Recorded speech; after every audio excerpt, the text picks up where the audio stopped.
জয় চৈতন্য মহাপ্রভুর জয়। নমস্কার, আমার গল্প পাঠ আসরে আপনাকে স্বাগত। আজ পড়ছি শ্রী শ্রী চৈতন্যদেব গ্রন্থ থেকে চতুর্থ অধ্যায়। এই অধ্যায়ে আমরা পড়ব বৈরাগ্য সন্ন্যাস, নীলাচল গমন। দেশ জুড়িয়া হরিনামের ঢেউ উঠিয়াছে, চারিদিকে হরিনাম সংকীর্তন। লোকের মুখে হরিনাম শুনিয়া ভক্তগণের আনন্দের সীমা নাই। নিমাইয়ের আবার ভাবান্তর উপস্থিত হইল। তিনি দেখেন লোকে মুখে ভগবানের নাম করে বটে, কিন্তু চিত্তে ভগবানের প্রতি অনুরাগ নাই। অধিকাংশ লোকের অন্তরেই বিষয় ভোগেচ্ছা, কাম কাঞ্চনে আসক্তি পূর্ববৎ বর্তমান। কীর্তনে অশ্রু ঝরে, প্রেমে দেহ গড়াগড়ি যায়। ভাব হয় সত্য, কিন্তু পরক্ষণেই আবার সেই বিষয় তৃষ্ণা, কাম কাঞ্চনের টান। লোকের অন্তর হইতে প্রবল বিষয়াসক্তি দূর করিবার জন্য নিমাই বিবেক বৈরাগ্য শিক্ষা দিবার উপায় খুঁজিতে লাগিলেন। মনে হইল, মানুষ কাহাকে দেখিয়া শিখিবে? বিশিষ্ট ভক্তগণকে। তাহাদের অন্তরে কাম কাঞ্চনাসক্তির লেশ মাত্রও নাই সত্য, কিন্তু বাহিরে তাহারাও স্ত্রী পুত্র ধন জন লইয়া সংসারী সাজিয়া রহিয়াছেন। নিজের সম্বন্ধে চিন্তা করিয়া মনে হইল, আমি নিজেও তো এই বিষয় দ্বারাই পরিবৃত। আমার রূপ, যৌবন, বিদ্যা, বুদ্ধি, স্ত্রী, অগণিত ভক্তের সেবা, পূজা, মান যশ দেখিয়া লোকের মনে কি ভাবের উদয় হয়?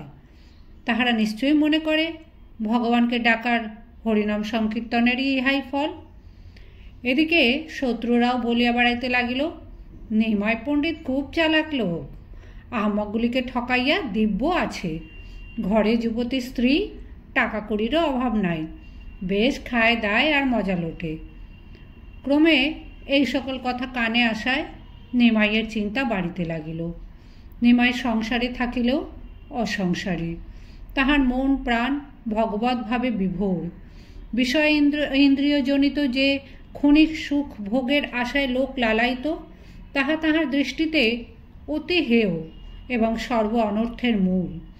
তাহার অন্তর সর্বতোভাবে সেই মোহপাশ হইতে বিমুক্ত থাকিলেও সংসারী লোকের চক্ষে তিনি তাদেরই একজন, তিনিও বিষয়ী। বিষয়ের সঙ্গে এই বাহ্যিক সম্পর্ক 16 আনা ছেদন করিবার জন্য নিমাইয়ের চিত্ত উদ্গ্রীব হইয়া উঠিল। নিমাই গভীর চিন্তায় মগ্ন হইলেন। তাহার ভক্ত সঙ্গে আনন্দ, নৃত্য, গীত, কীর্তন কমিয়া গেল দেখিয়া শচীর চিত্তে অসীম উদ্বেগের সঞ্চার হইল। বিষ্ণুপ্রিয়ার প্রাণ কাঁদিলেও তিনি প্রাণপণ যত্নে স্বামীকে প্রফুল্ল রাখিবার চেষ্টায় তাহা গোপন করিতে চাহিলেন। ভক্তগণ অতীব দুঃখিত হইলেন। অবশেষে ভাবিয়া চিন্তিয়া নিমাই স্থির করিলেন, এই সংসারাশ্রম কাম কাঞ্চনের সম্পর্ক 16 আনা ত্যাগ করিবেন। স্নেহময়ী মাতা, পতিব্রতা পত্নী এবং অনুগত ভক্তগণকে ছাড়িয়া সর্বতোভাবে ভগবানের পাদপদ্মে আশ্রয় লইবেন, সন্ন্যাসী হইবেন। মস্তক মুণ্ডন করিয়া ও কৌপিন ধারণ করিয়া বাঙ্গাল বেশে লোকের দ্বারে দ্বারে ভিক্ষা করিয়া জীবন ধারণ করিবেন। নবদ্বীপ ত্যাগ করিয়া দেশে দেশে, গ্রামে গ্রামে, ঘরে ঘরে হরিনাম প্রচার করিতে বাহির হইবেন। ভগবানের জন্য নিজের সর্বস্ব ত্যাগ না করিয়া লোককে ত্যাগের উপদেশ দেওয়া বৃথা। অবশ্য মাতা, পত্নী ও ভক্তগণকে ছাড়িবার কথা মনে করিয়া তাহাদের দুঃখের কথা ভাবিয়া চিত্ত অবসন্ন হইল। তাহাদের কোমল অন্তরে এই তীব্র আঘাত কি ভীষণ! নিমাই শিহরিয়া উঠিলেন। কিন্তু পরমুহূর্তেই আবার যখন ধর্মের গ্লানি, সমাজের দুরবস্থা, লোকের দুঃখ দুর্দশার চিত্র মনে পড়িল, তখন গৃহত্যাগের জন্য অধিকতর ব্যাকুলতা উপস্থিত হইল। তিনি দেখিলেন, গৃহ সংসার ত্যাগ ব্যতীত জীব উদ্ধারের লোক শিক্ষার আর কোনো উপায় নাই। কাজেই মাতা, পত্নী ও ভক্তগণের দুঃখ কষ্ট তাহাকে বাধা দিতে পারিল না। জীবের দুঃখ দূর করিবার জন্য আত্মীয় স্বজন ও ভোগ সুখের আশা চিরতরে ত্যাগ করিয়া সন্ন্যাস জীবনের দুঃখ কষ্ট কঠোরতা বরণ করিবার জন্য তিনি প্রস্তুত হইলেন। দয়াল চৈতন্য এতে তুষ্ট না হইয়া বলে, জীবে শিক্ষা দিব সন্ন্যাসী করিয়া, দন্তে তৃণ করিয়া ফিরিব সর্বগ্রাম, সর্বজীবে উদ্ধারিব দিয়া হরিনাম। নবদ্বীপ হইতে কিঞ্চিৎ দূরবর্তী কাটোয়া নগরে কেশব ভারতী নামক একজন তত্ত্বজ্ঞানী প্রাচীন সন্ন্যাসী অবস্থান করিতেন। এই সময় একদিন তিনি নবদ্বীপে আসিয়া ভিক্ষার জন্য মিশ্র ভবনে উপস্থিত হইলে নিমাই অতিশয় শ্রদ্ধা ভক্তির সহিত তাহাকে অভ্যর্থনা করিয়া বসাইলেন। শচীদেবী ও বিষ্ণুপ্রিয়ার শ্রদ্ধা ও যত্নে সন্ন্যাসীর ভিক্ষা সুনির্বাহ হইল। পরে আহারান্তে বিশ্রামকালে কথা প্রসঙ্গে সন্ন্যাসের অধিকার ও গৃহস্থের কর্তব্য সম্বন্ধে নিমাই জানিতে চাহিলেন। কেশব ভারতী তাহাকে এই সম্বন্ধে শাস্ত্রের অভিপ্রায় বিশেষ করিয়া বুঝাইয়া বলিলেন, বৃদ্ধা জননীর তিনি একমাত্র পুত্র, পতিব্রতা সহধর্মিণীরও সন্তানের মুখদর্শন করে নাই। সংসারে তিনিই একমাত্র তাহাদের আশ্রয়। তাহার অবর্তমানে তাহাদের রক্ষণাবেক্ষণের সুব্যবস্থা আবশ্যক এবং তাহাদের অনুমতি ভিন্ন সন্ন্যাস অবৈধ। সংসার ত্যাগ ও সন্ন্যাস গ্রহণের মাতা পত্নীর অনুমতি অত্যাবশ্যক শুনিয়াও নিমাই স্বীয় সংকল্প ত্যাগ করিলেন না। মনে মনে উপায় চিন্তা করিতে লাগিলেন এবং তাহার চাল চলনে কথায় বার্তায় অন্তরের তীব্র বৈরাগ্য দিনে দিনে অধিকতর প্রকাশ পাইতে লাগিল। পরে একদিন সুযোগ বুঝিয়া তিনি জননীর নিকট স্বীয় অভিপ্রায় ব্যক্ত করিলেন। শুনিবা মাত্র শচীর অন্তরে শেল বিদ্ধ হইল। মাথায় করাঘাত করিয়া বৃদ্ধা কাঁদিতে লাগিলেন। মায়ের দুঃখ দেখিয়া অন্তরে খুব কষ্ট হইলেও তিনি স্বীয় সংকল্প ত্যাগ করিলেন না।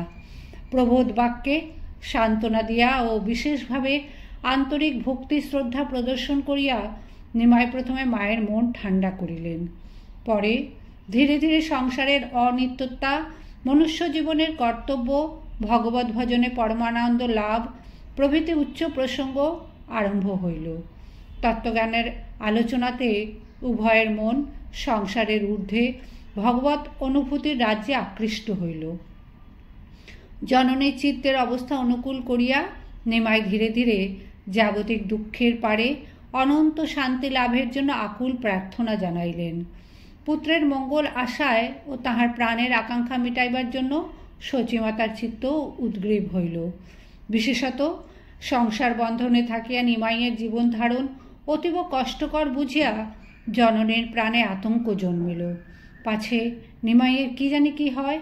শচী আর স্থির থাকিতে পারিলেন না। নিজ সুখ দুঃখের কথা ভুলিয়া গিয়া নিমাইকে সন্ন্যাসের অনুমতি দিলেন। ইহাতে নিমাইয়ের মন অতিশয় প্রসন্ন হইল। হৃষ্ট চিত্তে মায়ের চরণে বারংবার প্রণাম করিয়া তাহার শুভাশীর্বাদ গ্রহণ করিলেন। বিষ্ণুপ্রিয়া দেবী কৈশোর অতিক্রম করিয়া সবেমাত্র যৌবনে পদার্পণ করিতেছেন। বয়স 14 বৎসর মাত্র। তিনি তখন পিত্রালয়ে গিয়াছিলেন। লোকের মুখে পতির সন্ন্যাসের অভিপ্রায় শুনিবা মাত্র কাল অপেক্ষা না করিয়া নিজেই শ্বশুর ভবনে উপস্থিত হইলেন এবং রাত্রে আহারান্তে নিমাই যখন শয়নকক্ষে বিশ্রাম করিতেছিলেন তখন চোখের জলে তাহার চরণযুগল ভিজাইয়া স্বীয় মনোব্যথা নিবেদন করিলেন। পতিপ্রাণার অন্তরের কষ্ট বুঝিতে পারিয়া চিত্ত দ্রব হইলেও নিমাই আপনার দৃঢ় সংকল্প ত্যাগ করিলেন না। কোমল প্রেম বাক্যে প্রথমে তাহাকে শান্ত করিলেন, পরে তত্ত্বজ্ঞানের উপদেশ দিতে লাগিলেন। পতির মুখে উচ্চ আধ্যাত্ম তত্ত্ব, জীবজগতের স্বরূপ, সংসারের অনিত্যতা, বিষয়ভোগের কষ্টকর পরিণাম, ভগবানের আরাধনায় পরমানন্দ, প্রীতি ও মনুষ্য জীবনের সার্থকতার কথা শুনিতে শুনিতে শচীদেবীর ন্যায় তাহার অন্তরে বিবেক বৈরাগ্যের সঞ্চার হইল। পতির ধর্মপথের সহায় হওয়াই সহধর্মিণীর কর্তব্য ভাবিয়া সংসারের ক্ষণিক সুখ ভোগের আশা অন্তর হইতে মুছিয়া ফেলিলেন। নিজের সুখ ভোগের আশায় পতির ইষ্টলাভের পথে অন্তরায় হইতে লজ্জিতা হইলেও বৃদ্ধা শাশুড়ির কথা চিন্তা করিয়া বিষ্ণুপ্রিয়ার চিত্ত উদ্বিগ্ন হইল এবং তিনি বাঁচিয়া থাকা পর্যন্ত গৃহে থাকিবার জন্য স্বামীকে প্রার্থনা জানাইলেন।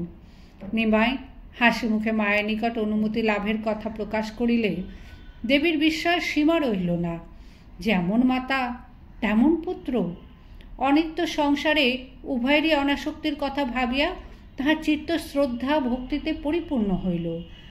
বিষ্ণুপ্রিয়া আর বাধা দিতে ইচ্ছা করিলেন না, কিন্তু নিজেও গৃহত্যাগ করিয়া সীতার ন্যায় পতির অনুগমন করিবার প্রবল আকাঙ্ক্ষা প্রকাশ করিলে নিমাই তাহাকে সন্ন্যাসের কঠোর নিয়ম, স্ত্রীমুখ দর্শন ও স্ত্রী সম্পর্ক সর্বতোভাবে পরিবর্জনের বিধি জানাইলেন এবং তাহার অবর্তমানে তাহার উপর রঘুনাথের সেবা পূজা, বৃদ্ধা জননীর সেবা শুশ্রূষা, অতিথি অভ্যাগতদের সেবা ও গৃহস্থাশ্রমে রক্ষার ভার দিয়া সহধর্মিনীর কর্তব্য পালনের জন্য উৎসাহিত করিলেন। সতীর নিকট স্বামীর আদেশ বেদ বাক্য। পতিব্রতা চিরকালের জন্য পতিকে প্রেমের ঋণী করিয়া তাহার প্রদত্ত গুরুভার মস্তকে লইলেন। পত্নীরও অনুমতি পাইয়া নিমাইয়ের মন খুব প্রফুল্ল হইল। অতঃপর যে কয়দিন তিনি গৃহে ছিলেন, পত্নীকে তাহার অধ্যাত্ম সম্পদের ভাগী করিবার জন্য উপযুক্ত রূপে শিক্ষা দিতে লাগিলেন। তাহার গৃহত্যাগের সংকল্প ভক্তগণের কাছেও অবিদিত রহিল না। তাহারা অতিশয় দুঃখিত হইয়া তাহার নিকট উপস্থিত হইলেন এবং তাহাদিগকে বঞ্চিত করিয়া গৃহত্যাগ না করিবার জন্য কাতরভাবে বারংবার প্রার্থনা জানাইলেন। কিন্তু ভক্তগণের দুঃখে নিমাই দুঃখিত হইলেও স্বীয় সংকল্প ত্যাগ করিলেন না, বরং স্বীয় উদ্দেশ্য সিদ্ধির জন্য তাহাদের শুভেচ্ছা ও আশীর্বাদ প্রার্থনা করিলেন। ফলত নিমাইয়ের সংকল্প অটুট রহিল। সন্ন্যাসের অনুমতি দিয়াও শচীদেবী পুত্রকে আরও কিছুদিন গৃহে অবস্থান করিবার জন্য অনুরোধ করিয়াছিলেন। মায়ের আদেশ অনুযায়ী নিমাই আরও কিছুকাল গৃহে থাকিয়া সুযোগের প্রতীক্ষা করিতে লাগিলেন। ইতিমধ্যে পূর্বের ন্যায় ভক্তগণের সঙ্গে মিলিয়া মিশিয়া এবং ভগবৎ প্রসঙ্গে ও ভজন কীর্তনে আনন্দ করিয়া সকলের চিত্ত প্রসন্ন করিতে থাকিলেন। মাতা পত্নীর অনুমতি পাইয়া নিমাইয়ের চিত্তের উদ্বেগ কিঞ্চিৎ প্রশমিত হইয়াছিল। তাই গৃহত্যাগের জন্য অন্তরে ব্যাকুলতা বাড়িলেও বাহিরে দেখা যাইত তিনি পূর্বের ন্যায় সদানন্দ সুরসিক, ভক্তগণের চিত্ত বিমোহনকারী। স্নেহময়ী জননী ও পতিব্রতা পত্নী তাকে সুখী করিবার জন্য সন্ন্যাসের অনুমতি দিলেও নিমাই বুঝিতে পারিলেন চক্ষের সম্মুখে তাহাদিগকে ত্যাগ করিয়া চলিয়া যাওয়া অসম্ভব। বিদায়কালে তাহাদের অন্তরে যে কি নিদারুণ আঘাত লাগিবে এবং শোকের বেগ সহ্য করিতে না পারিয়া কিরূপ শোচনীয় অবস্থা হইবে তাহা ভাবিয়া বিষম উদ্বেগ জন্মিল। মনে হইল সেই মর্মন্তুদ দৃশ্য দেখিলে নিজের চিত্তে দুর্বলতা আসিবে না তো? তাহার উপর অনুরাগী ভক্তগণ আছেন, তাহাদের ভক্তি স্নেহের বন্ধন ছিন্ন করাও সহজ নহে। নিমাই স্থির করিলেন গোপনে সকলের অগোচরেই গৃহত্যাগ করিবেন, আর চিরকাল এই রূপেই তো লোকে সন্ন্যাসী হয়। আত্মীয় স্বজনের সাক্ষাতে বলিয়া কহিয়া কে বাড়িঘর ছাড়িতে পারে? নিমাইয়ের বয়স এখন 24 বছর পূর্ণ হইতে চলিয়াছে। শীতকাল, মাঘ মাস গত প্রায়। নিমাই শুভ দিন দেখিয়া আপনার সংকল্প সাধনে অগ্রসর হইলেন। আগামীকাল সংক্রান্তি। সূর্য মকর রাশি হইতে কুম্ভ রাশিতে গমন করিতেছেন। অতি শুভ দিন। নিমাই গভীর রাত্রে শয্যাত্যাগ করিয়া চুপি চুপি ঘরের বাহিরে আসিলেন। নিদ্রিতা জননীর উদ্দেশ্যে বারংবার সাষ্টাঙ্গ প্রণাম ও তাহার শয়নগৃহ প্রদক্ষিণ করিয়া মনে মনে স্বীয় অপরাধের জন্য ক্ষমা চাহিয়া বিদায় লইলেন। মিশ্র পরিবারের গৃহদেবতা প্রভু রঘুনাথ, পরিবারের সকলেই তাহার আশ্রিত সেবক। রঘুনাথের মন্দিরের দরজায় সম্মুখে দণ্ডবৎ প্রণত হইয়া তাহার কাছে সন্ন্যাসের অনুমতি ও আশীর্বাদ প্রার্থনা করিলেন। অতঃপর বৃদ্ধা জননী ও যুবতী পত্নী রক্ষার ভার তাহার পাদপদ্মে সমর্পণ করিয়া এবং সকৃত অপরাধের জন্য ক্ষমা চাহিয়া শাস্ত্র নয়নে করজোড়ে মন্দির প্রদক্ষিণ করিলেন। ভক্তিভাবাবেশে নিমাইয়ের চিত্ত বিহুব্বল হইলেও কষ্টে আত্মসংবরণপূর্বক পুনর্বার রঘুনাথকে প্রণাম করিয়া অতি সন্তর্পণে বাড়ির বাহিরে আসিলেন এবং দ্বারদেশে জননী জন্মভূমির উদ্দেশ্যে প্রণাম করিয়া রাস্তে বাহির হইয়া অতি তড়িৎ গতিতে দৌড়িয়া চলিলেন। তাহার পরিধানে মাত্র একখানি বস্ত্র, দ্বিতীয় সম্বল সঙ্গে নাই, আর মুখে শ্রী ভগবানের মধুর নাম। শীতের রাত্রি হইলেও বিন্দুমাত্র দ্বিধা না করিয়া তিনি সাঁতরাইয়া গঙ্গা পার হইলেন এবং আর্দ্র বস্ত্রে দৌড়াইতে দৌড়াইতে ভোরবেলায় কাটোয়ায় শ্রীমৎ স্বামী কেশব ভারতীজি মহারাজের আশ্রমে উপস্থিত হইলেন। প্রভাতকালে আর্দ্র বস্ত্রের দণ্ডায়মান নিমাইকে দেখিয়া ভারতী মহারাজের বিস্ময়ের সীমা রহিল না। নিমাই তাহাকে ভূমিষ্ঠ হইয়া প্রণাম করিলেন, তারপর করজোরে সন্ন্যাসের প্রার্থনা জানাইলেন।